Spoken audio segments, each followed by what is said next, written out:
الحمد لله نحمده ونستعينه ونستغفره ونؤمن به ونتوكل عليه أما بعد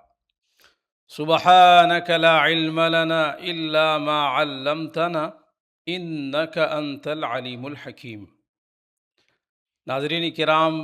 آج کے درس میں ہم آپ کے سامنے ڈینگی جو بخار ہیں اس کے حوالے سے قرآن کریم کی ایک آیت جو ایک وظیفے کے طور پر آپ حضرات کو بتانا چاہتے ہیں. اگر آپ اس قسم کی بیماری میں اللہ رب العالمین تمام مسلمانوں کو اس بیماری سے محفوظ رکھے، لیکن اگر کوئی مبتلا ہے یا کسی کو یہ بخار کی صورت میں یہ بیماری ہو گئی ہے، تو اس کے لیے قرآن کریم حضرت ایوب علیہ السلام کی وہ دعا جو سورۃ الانبیاء آیت نمبر 83، یہ پوری آیت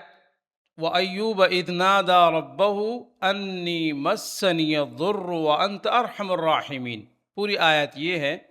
لیکن آپ نے اس میں سے ایک حصہ رَبِّ أَنِّي مَسَّنِيَ الضُّرُّ وَأَنْتَ أَرْحَمُ الرَّاحِمِينَ، اتنا حصہ آپ نے پڑھنا ہے اور اللہ رب العالمین سے دعا مانگنی ہے خوب. ایک انسان جو خود اس تکلیف میں مبتلا ہوتا ہے، یعنی اس بیماری میں ڈینگی کی جو بخار ہے، وہ تو نہ خود کچھ پڑھ سکتا ہے، نہ وہ بول سکتا ہے، نہ وہ کچھ چل پھر سکتا ہے، کیونکہ یہ ایک ایسی بیماری ہے جو آج کل ہمارے ملک کے اندر خصوصاً سیلاب کے بعد یہ بیماری بہت زیادہ پھیلی ہوئی ہے. اور یہ ایک وائرس ہے، یہ ایک مچھر کے تھرو یہ وبا کے شکل جو ہے یہ اختیار کر چکی ہے، اور یہ ایک مچھر کے ذریعے جو ہے یہ بیماری پھیلتی ہے، یہ وائرس.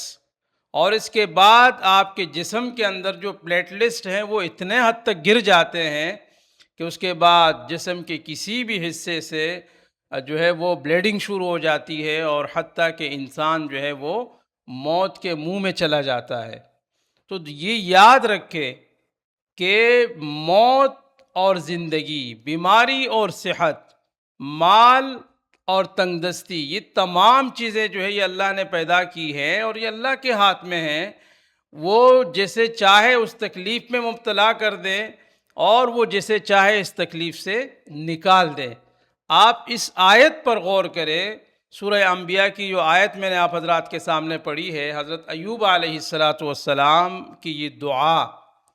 جب وہ بیمار ہوئے، اللہ رب العالمین کی طرف سے یہ ایک آزمائش، ایک امتحان کی صورت میں آئی کہ اللہ نے مال بھی لے لیا، اللہ نے بچے بھی لے لیے، اللہ نے صحت بھی لے لی.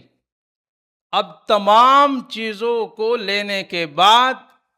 حضرت ایوب علیہ السلام اللہ کے سامنے نہ تو وہ گلے کرتے ہیں، نہ شکوے کرتے ہیں، نہ بے صبری سے کام لیتے ہیں، بلکہ وہ اپنے رب کے سامنے انتہائی عاجزی کے ساتھ کہتا ہے وَأَيُّوبَ إِذْ نَادَى رَبَّهُ، کیا کرتے وہ ایک آواز اللہ رب العالمین کی طرف ایک فریاد کرتا ہے، رَبِّ أَنِّ مَسَّنِيَ الضُّرُّ وَأَنْتَ أَرْحَمُ الرَّاحِمِينَ. کیا کہتے کہ اللہ جو تکلیف مجھے پہنچ گئی ہے، اس تکلیف کو دور کرنے والی ذات تیری ہے، کیونکہ تو ارحم الراحمین ہے. اللہ رب العالمین سے اس تکلیف پر، اس آزمائش پر، اس امتحان پر صبر کیا، اور صبر یہاں تک کیا کہ اللہ کے سامنے عاجزی کی کوئی شکوہ نہیں کیا حضرت ایوب علیہ السلام نے. تو پھر اللہ رب العالمین نے فرمایا فَاسْتَجَبْنَا لَهُ فَكَشَفْنَا مَا بِهِ مِن ضُرٍّ.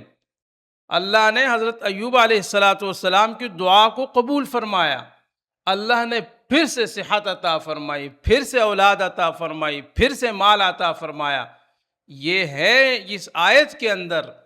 اللہ جل جلالہ نے ہمیں یہ قرآن کریم کی یہ آیت جو ہے یہ ہمارے لیے بہت بڑی نعمت ہے. جس طرح صحت اللہ کی نعمت ہے، اسی طرح یہ آیت اور پورا قرآن کریم ہم سب کے لیے اور تمام مسلمانوں کے لیے اللہ کی طرف سے ایک عظیم نعمت ہے. وَنُنَزِّلُ مِنَ الْقُرْآنِ مَا هُوَ شِفَاءٌ وَرَحْمَةٌ لِّلْمُؤْمِنِينَ. اللہ نے اس قرآن کریم کے اندر وہ چیزیں نازل فرمائی جو مومنین کے لیے شفا ہے، صحت ہے، نعمت ہے، اللہ رب العالمین کی اس میں مہربانیاں ہیں۔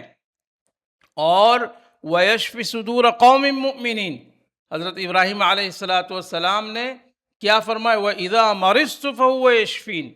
جب میں بیمار ہو جاتا ہوں تو میرا اللہ مجھے شفا دیتا ہے۔ تو آپ کو چاہیے ہے کہ جو ڈاکٹری علاج ہیں وہ آپ جاری رکھیں، یہ بھی اللہ رب العالمین کی طرف سے، رسول اللہ صلی اللہ علیہ وسلم کی ایک سنت ہے۔ لیکن ساتھ ساتھ میں صحت دینے والی ذات اللہ کی ہے، بیماری آپ پر لے کر آنے والی ذات اللہ کی ہے، اور اس بیماری سے، اس تکلیف سے، اس مصیبت سے آپ کو نکالنے والی ذات بھی اللہ کی ہے۔ تو مسلمان کو اور مومن کو قرآن کریم کا سہارا ہی لینا ہے، اور اللہ سے دعا کرنی ہے، اللہ رب العالمین سے مانگنا ہے۔ بیماری میں تین چیزیں یاد رکھے کہ تین چیزوں کو اختیار کرے۔ سب سے پہلی چیز جو ہے وہ دعا، اس کے بعد آپ صدقہ دے اللہ کے رضا کے لیے، اور تیسری چیز جو ہے پھر وہ ہے علاج، اس کے علاج، وہ علاج ڈاکٹری،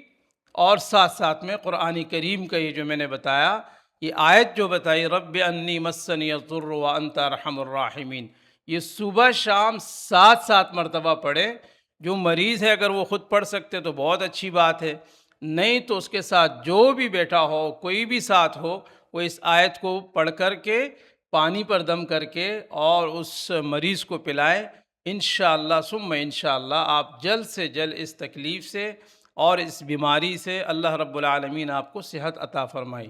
اللہ رب العالمین مجھے اور آپ کو، ہم سب کو اور تمام مسلمانوں کو شفاء کاملہ عاجلہ مستمرہ عطا فرمائے۔ وآخر دعوانا ان الحمد للہ رب العالمین۔